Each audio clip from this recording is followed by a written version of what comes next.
Hola, mi nombre es Jonathan González y soy doctorando en Lógica y Filosofía de la Ciencia. Hoy quería tratar con ustedes un libro bastante interesante. Se llama Filosofía para Médicos. Fue escrito por el doctor Mario Bunge en el año 2012, pero tiene una edición en el 2017, ambas por Editorial Gediza. Eh, bueno, junto al doctor Bunge, lo que me inspira a trabajar este tema hoy, a hacer esa reseña, es que definitivamente la medicina es un territorio mínimamente explorado por la filosofía. Aunque el médico no se da cuenta, diariamente, a través de su práctica médica, está haciendo filosofía, está filosofando. Es decir, desde el momento que un paciente entra a su consultorio y que el médico se da cuenta que esa persona que tiene enfrente es una persona real, que no es producto de su imaginación, entonces está adoptando una postura de realista o de realismo. Cuando él está recetando un fármaco, cualquiera que sea, está tomando una postura materialista. Cuando ese paciente pues le dice los síntomas, pero el médico, digamos, o lo que siente y el médico le queda cierta duda, se está tomando la postura de un escepticista metodológico. Y bueno, lo que sucede quizás con mucha más frecuencia y que quizás es más conocido es el hecho de que los médicos siempre se enfrentan a a ese dilema de si le receto a mi paciente el medicamento más costoso porque quizás me genera algún beneficio por parte de la farmacéutica o le receto el genérico que no me da a mí ningún beneficio, pero que es más económico para el paciente y que además va a hacerle el mismo efecto.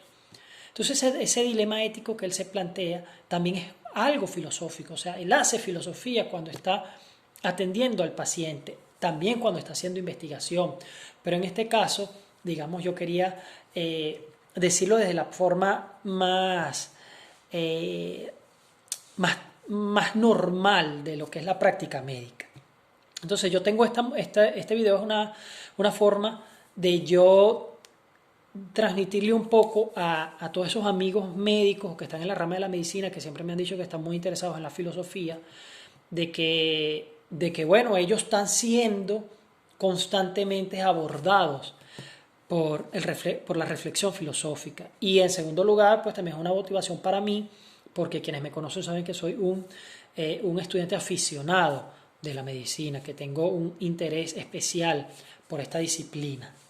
Ahora, el doctor Mario Bunge va a hacer un recorrido en este libro que es increíble, a mí me apasionó porque nos va a demostrar cómo la medicina de hoy no es la misma medicina, por supuesto, que la nacida en la Grecia antigua, que ha habido todo un proceso, más allá de modernización, de transformación de un modelo, digamos, bastante básico a un sistema científico mucho más complejo, obviamente, ¿no? La medicina, como él lo dice en su libro, propiamente dicha, por no decir una medicina moderna, nace entre el siglo VI y el siglo V antes de Cristo en la Grecia antigua, pese a que ya, digamos, los egipcios ya habían manejado técnicas médicas, en China también se manejaban técnicas médicas y los hindúes, pues quienes abonan el camino para una filosofía científica son los griegos, con la escuela hipocrática y posteriormente con la helénica. Eh, digamos, son quienes se dedican precisamente a estudiar el funcionamiento del cuerpo humano, a dejarlo escrito, porque pese a que ya culturas anteriores lo habían hecho, pues no pudieron dar respuesta a algunas inquietudes que se tenían en su momento acerca del funcionamiento de algunos órganos. Por ejemplo, los egipcios, perdón, pensaban que el cerebro simplemente funcionaba para crear moco en el cuerpo humano y lo importante en el cuerpo, el más importante o el órgano por decirlo, con mayor importancia dentro del cuerpo humano para los egipcios era el corazón. Es por eso que por la nariz le sacaban a los cadáveres el cerebro. Aparte de eso, esta escuela hipocrática de la Grecia antigua, pues le dotó a la medicina del momento la importancia, digamos, de que todas las enfermedades tenían que conocerse, podían conocerse y además podían tratarse. Sin embargo, se dio cuenta Hipócrates y también sus discípulos que no existía, digamos, panacea como tal. Es decir, que así como cada enfermedad era específica, también cada fármaco podía y debía ser específico. Eso rompe con esa, digamos, tradición de filosofía, de medicinas un poco distintas, como los modelos ayurvédicos y los modelos de acupuntura, porque esos modelos tratan al cuerpo humano de manera holista, es decir, como modelos cerrados, como arquitecturas cerradas, totalistas, sí, totales, mientras que ese modelo hipocrático ve al cuerpo humano como un sistema y lo ve además como un tipo de sistema donde cada uno de sus órganos trabaja de manera independiente, o sea, tienen un sistema independiente, pero que también están conectados el uno al otro. Hipócrates habla de la fuerza de la naturaleza como un medio de curación. La escuela hipocrática llevaba historias clínicas, igual que los galenos. Estaban interesados por saber cuáles eran, digamos, los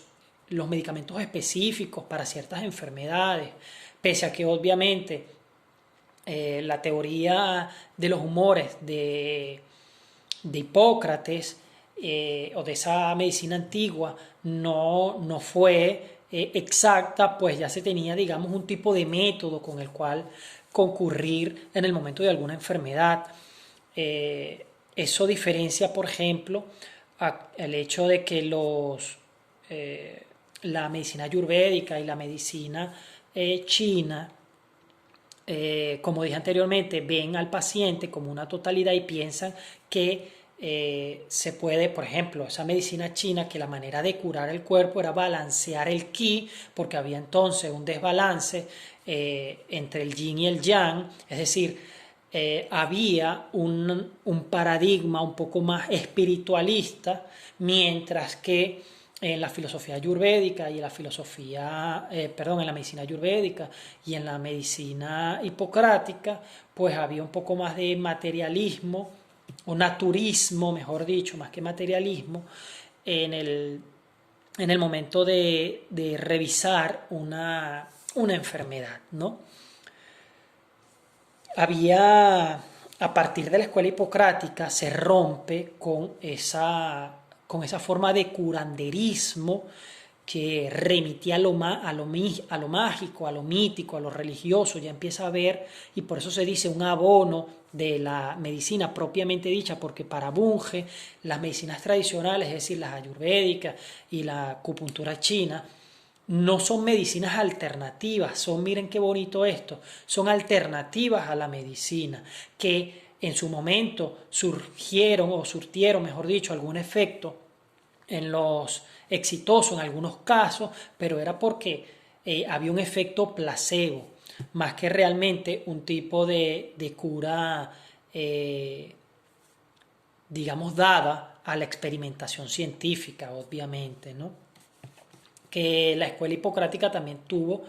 digamos, grandes desaciertos. Ya dije, por ejemplo, el hecho de los cuatro humores, donde se inventa, digamos, una bilis negra, una bilis blanca, o por ejemplo, la sangría, que era un método bastante doloroso. Pero bueno, sí que nace a partir del siglo VI y V con los griegos, digamos, una medicina un poco dada, un poco no, bastante más dada al racionalismo. La medicina moderna para Bunge nace a partir de 1600, pero se hace la acotación que en 1543 aparece el Atlas Anatómico del flamenco Andreas Vesalia, ¿no? Y bueno, y ahí esa coincidencia interesantísima de que en el mismo año aparece publicada la teoría heliocéntrica de Copérnico, lo que hace como ver que ya esos movimientos, eh, digamos, científicos están convergiendo, cada quien por su lado, obviamente, pues cada ciencia por su lado, pero que parece que ya hay un tipo de coincidencia en cuanto al pensamiento de una capa importante de la sociedad, ¿no? Donde ya se está viendo que esas ideas teológicas acerca de ciertos funcionamientos del universo, pues están totalmente erradas. Ya a partir de 1600, pues la medicina se aísla,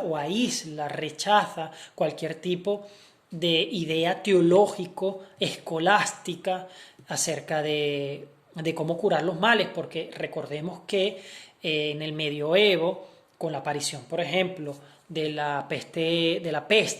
negra, uno de los remedios que se hacían era tomar versículos de la Biblia, machacarlos en un mortero con vino o con algún vino sagrado, con agua bendita o algún otros ingredientes, y pues se le daba a beber eso al paciente con la idea de que eso lo curaría. Es interesante porque ese tipo de fármacos, pues obviamente no hacía nada, pero era lo único que se tenía en el momento por el tipo de oscurantismo que regía esos paradigmas, ¿no? La palabra fármaco es importante, digamos, hacerla aclaratoria. En griego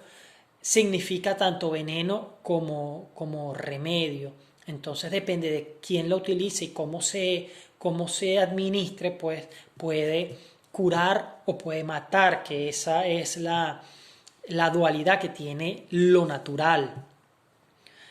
Eh, bueno, obviamente a partir de 1600, que van haciendo ya esta medicina moderna, eh, ya va tomando pues una visión más racionalista, una visión materialista, nociológica, empírica, ¿no? Que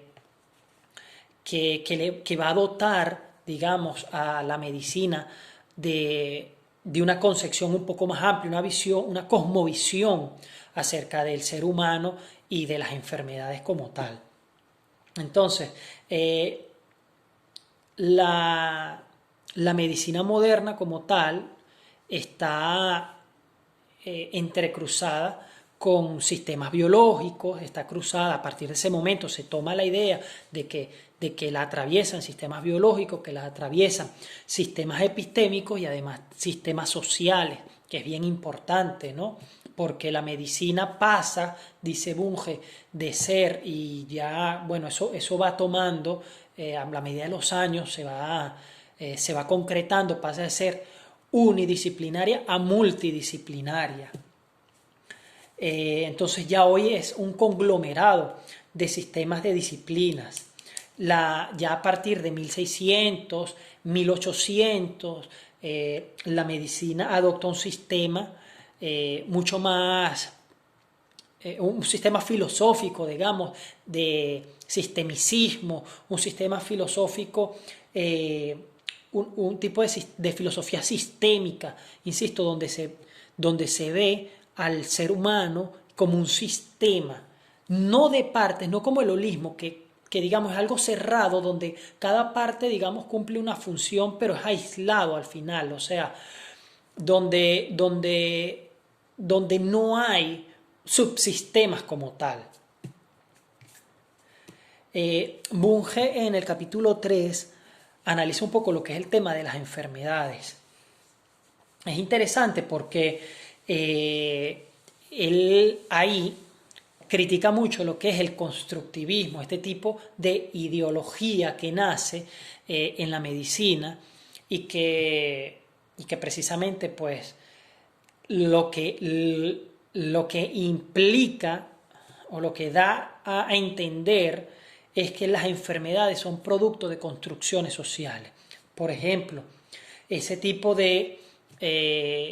afirmación que se hizo en algún momento de que la sífilis como tal no existía, sino que era precisamente una construcción, una idea y una construcción social. Se negaba la enfermedad como tal, como un proceso natural, y se creía entonces que era algo que digamos un grupo de personas inventaba, y entonces yo me creía que tenía la enfermedad y, y pues no había implícito un proceso biológico, microbiano, parasitario, etcétera, digamos natural, ¿no? Entonces, ese tipo de pensamientos no solamente está arraigado también, está sustentado por tipos de filosofías como la nietzscheana, donde Nietzsche decía, por ejemplo, que la verdad es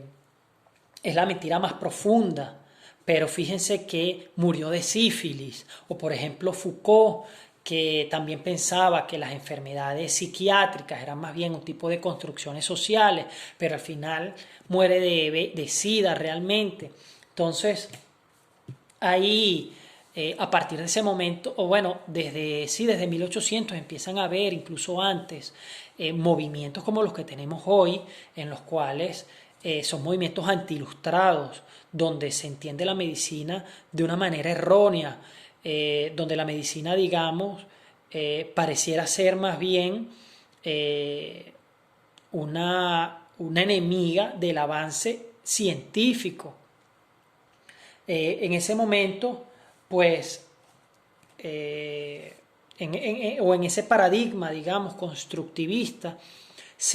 no se ve, como dije anteriormente, un proceso natural, sino eh, un proceso sociopolítico de la enfermedad. Ahora, si es verdad que la enfermedad tiene dos rangos, es un proceso natural, pero por otro lado también la complemento, digamos, la define también un tipo de reconocimiento, ¿no? Es decir, hay un juicio de valor, porque Bunge explica que hay ciertas sociedades donde, por ejemplo, el fumar, el ser obeso, o también, no sé, la promiscuidad sexual, daban cierto valor a la persona, le daban cierto estatus. Entonces, que ese aspecto, digamos, sociológico de la enfermedad, pues es real, pero también es real, digamos, el proceso natural. Ahora, ¿cuál es el problema de hacer de estos reconocimientos de las enfermedades, o de este aspecto de decir que bueno, que ser obeso, como en la antigua China, era un fenómeno de fortuna y era un fenómeno, no, perdón, una prueba, no sé, un símbolo de fortuna, de prosperidad, o que fumar, digamos, daba cierta clase? Eso, digamos, dejar pasar ese tipo de información, ese tipo de visiones, lo que hace es que favorece la industria del consumo, la industria del vicio. Entonces tenemos que ser conscientes de la peligrosidad de ese tipo de actitudes que no son sanas. El médico, pese a ser realista, es decir, que entiende la realidad de su entorno, no niega tampoco, o sea, sabe que las enfermedades son reales, pero no niega que pueden haber enfermedades imaginarias, como por ejemplo lo que le sucede a los hipocondríacos, ¿no? O también hay tipos de enfermedades que se generan precisamente dentro de los mismos sistemas hospitalarios. El diagnóstico médico, por otra parte, fíjense, es una distinción filosófica para Bunge. Cuando usted hace un diagnóstico médico, pues usted se separa o usted toma una postura filosófica. Es decir, cuando usted vaya a hacer un diagnóstico médico nuevamente, dése cuenta de su postura realista, es decir, de su postura más bien racioempirista. Porque un kantiano, cuando ve al paciente, lo que va a ver son los fenómenos, va a ver las apariencias y su diagnóstico va a ser simplemente por lo que ve.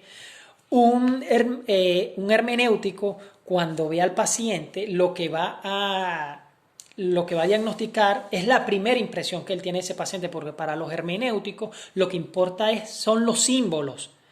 Y no va a recetar, digamos, o a prescribir, mejor dicho, análisis a fondo, sino que de lo que él ve, pues ahí da su diagnóstico a primera vista. Y un constructivista, por otro lado, lo que va a decir es que tanto el paciente como el médico son víctimas o van a ser víctimas, en base a ese diagnóstico, de las enfermedades de moda que se estén dando en la sociedad. Entonces, un racioempirista es aquel médico, en general, ¿no? O sea, como lo son todos los médicos responsables que ven al paciente con racionalidad y que además van y toman, digamos, muestras, que envían exámenes más detallados, que hacen una exploración al paciente, que revisan su historia médica, etcétera. Es decir, que contrastan sus hipótesis con los datos que reciben o que tienen. Entonces, la práctica médica no es un dogmatismo ni es tampoco un empirismo, lo que hace que lo separe, lógicamente, de ese tipo de prácticas tradicionales como la medicina ayurvédica, por ejemplo, o como la acupuntura china, que son obviamente dogmáticos. Claro, él ve ahí, él se mete en una parte lógica del diagnóstico, Bunge, y dice que el gran problema del diagnóstico médico es su carácter inverso, es decir, que va de los síntomas a las causas, de los efectos a las causas, ¿no? del presente al pasado. Entonces eso le genera al médico, digamos, algún conflicto lógico, pero que lo hacen muy bien y sin darse cuenta están haciendo lógica al momento de hacer un diagnóstico médico. En su quinto capítulo habla acerca de los medicamentos. Dice, bueno, que la farmacología en particular pues ha avanzado muchísimo desde aquellos tipos de digamos, de plantas que se recetaban en principio para curar algunas enfermedades y que, bueno, ya con la aparición, ese tipo de tratamientos materialistas, que era, bueno, beberse el jugo de alguna planta y que no era, por ejemplo, decir que porque los dioses no sé, me tienen en esta condición. Por ejemplo, en la antigua Grecia, si una mujer no quedaba embarazada, lo que pensaban era que la diosa Selene pues no estaba castigando a esa familia por alguna cosa. Entonces,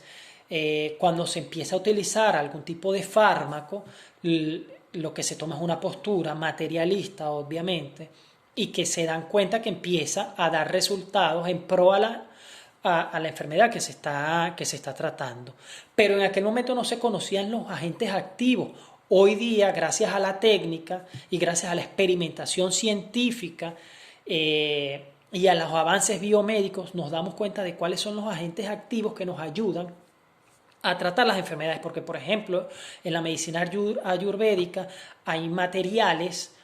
es decir, hay, digamos, algún tipo de bibliografía donde hay más de 7.000 plantas que se pueden tratar, pero entonces entre esas 7.000 plantas se mezclan una cantidad exagerada de plantas, donde al final no se sabe cuáles son las que ayudan y las que no ayudan en la enfermedad, o por ejemplo, cuáles son tóxicas y cuáles no son tóxicas. Por eso es que él critica mucho la postura del cliente de ese tipo de medicina tradicional, porque dice que es una persona que cuando confía, por decirlo de alguna manera, en ese tipo de medicina que no está probada científica y empíricamente, pues lo que pareciera más es un sectario religioso, un sectario político, ¿no? Que no toma en cuenta los riesgos que es poner su vida en las manos de algo que no ha sido experimentado, que no ha sido probado, que no ha sido detalladamente investigado. Entonces, a él, Mario Bunge dice que si es cierto y reconoce los tantos fallos que han habido dentro de la industria farmacéutica, farmacológica, incluso de los malos tratamientos que se han dado a través de la historia por los médicos, por falta de conocimiento, por falta de experimentación. Pero él dice que volver a las fitoterapias sería como decir que tenemos que volver a los modelos autoritarios, políticos, porque resulta que en la medicina, resulta que en la democracia también hay ciertos fallos. Entonces, que la medicina, al igual, o la farmacología, al igual que la democracia, se cura digamos, se mejora o se desarrolla, se avanza con más ciencia y con más medicina. Y en el caso de la democracia, con más democracia todavía. Entonces, la investigación biomédica procura encontrar casos naturales y aplicar procedimientos o tratamientos materiales. Es decir, se deslinda totalmente de lo sobrenatural y de lo espiritual. Es por ello que el médico actual, usted que es médico, usted que es enfermera en el día de hoy, pues promete menos que cualquier chamán o que cualquier curandero, pero logra muchísimo más que lo que podía lograr esa persona, ¿no? Pese a que todavía hay algunos médicos que confían en ese tipo de terapias espirituales para curar, por ejemplo, culebrillas, que al final de cuentas sí parece que tienen algún efecto por el tipo de plantas o de brebajes que utilizan, pero ese curandero, pues tú le preguntas acerca de cuál es el agente activo que tiene la planta que utiliza o del brebaje que te manda y pues lo desconoce totalmente. Bueno, en ese mismo capítulo habla de la aparición de las enfermedades iatrogénicas, esas enfermedades que se han dado, que se producen en el mismo, digamos, centro de atención hospitalaria, ya sea por falta de salubridad, por hacinamiento, etc. Habla de terapias, de que hay dos tipos de terapias en la medicina. Las terapias superficiales o fenoménicas, es decir, como el psicoanálisis, y las terapias radicales, ¿no? O las terapias científicas, que son aquellas más invasivas, aquellas que trabajan incluso lo molecular, lo neurológico. Son productos de la investigación científica, mientras que las superficiales no, son esas fenoménicas, kantianas, digamos. Bueno, toda medicina ha formado parte de una cultura. Él lo reconoce, nos lo dice, nos advierte, y que al estar, al ser, digamos, parte de esa cultura del momento, igual que la filosofía, que son hijas de cada época, pues también están, digamos, a la orden o terminan siendo influenciadas, manejadas por las ideologías del momento. Es interesante porque Bunge también se pregunta cuál es la condición de la medicina del modelo actual. Es decir, ¿es una ciencia, es una técnica, es un servicio? Entonces, él empieza como a preguntarse eso, ¿no? Y empieza a decir, bueno, mira, ya va. Por allá en el siglo VI y V, Hipócrates de Cos, ese padre de la medicina que ya les he hablado antes, marca la pauta y dice, bueno, a partir de este momento, o sea, no lo dijo, pero nosotros podemos deducirlo, nace un tipo de medicina distinto, un tipo de medicina científica, un tipo de medicina dada la investigación. Pero realmente Hipócrates concebía al fisicoi, al médico, como un artesano reconocido, pero con conocimientos de ciencia natural. Entonces, ¿dónde podríamos encontrar la respuesta a qué es la medicina hoy? Bueno, vamos a cualquier facultad de medicina, nos dice Bunge, vamos a cualquier centro de investigación. Y nos vamos a dar cuenta que hay departamentos de la disciplina o de múltiples disciplinas donde se trabaja, digamos, el nuevo modelo